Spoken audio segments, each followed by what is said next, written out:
IAS institute నిర్వహిస్తున్న all India scholarship exam pass అవ్వండి. 2 years ఫీజులో 50% మాత్రమే పే చేయండి.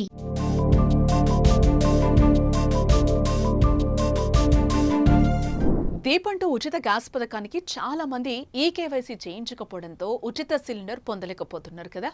వీరు గ్యాస్ బుక్ చేసుకున్న పథకం వర్తించడం లేదు. దీనిపై పలు అనుమానాలకు దారితీస్తుంది. దీనిపై స్పష్టత లేకపోవడంతో ప్రజలు గందరగోళానికి గురవుతున్నారు.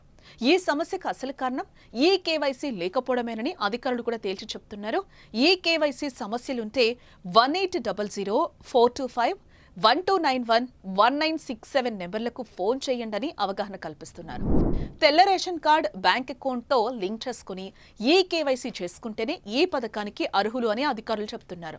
అర్హులందరికీ ఈ పథకంలో ఉచిత గ్యాస్ అందిస్తాం. లబ్ధిదారులందరూ ఈ కేవైసీ చేయించుకోవాలి. ఏమైనా ఇబ్బందులుంటే టోల్ ఫ్రీ నెంబర్కు ఫిర్యాదు చేయొచ్చు.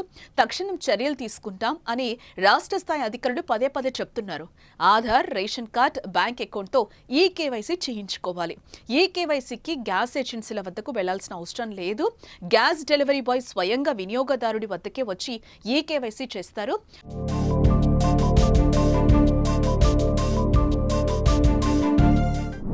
మొదటి సిలిండర్ బుకింగ్కు వచ్చే 2025 మార్చి 31 వరకు అవకాశం ఉంది. మొబైల్ నెంబర్ ద్వారా మొదటి ఉచిత సిలిండర్ బుక్ చేసుకుని డెలివరీ సమయంలో ఎప్పట్లాగే ముందే నిర్ణీత సొమ్ము చెల్లించాలి. సిలిండర్ పొందిన 48 గంటల్లో లబ్ధిదారుడు ఖాతాలో నగదు జమ అవుతుంది. ఒకే ఇంటిలో ఒకే డోర్ నెంబర్ మీద 2 సిలిండర్లుంటే ఒక సిలిండర్కు మాత్రమే ఉచిత గ్యాస్ వస్తుంది. ఇప్పటికే ఉచిత గ్యాస్ పొందిన వారికి డబ్బులు బ్యాంక్ అకౌంట్లో జమ అవుతున్నట్లుగా తెలుస్తోంది.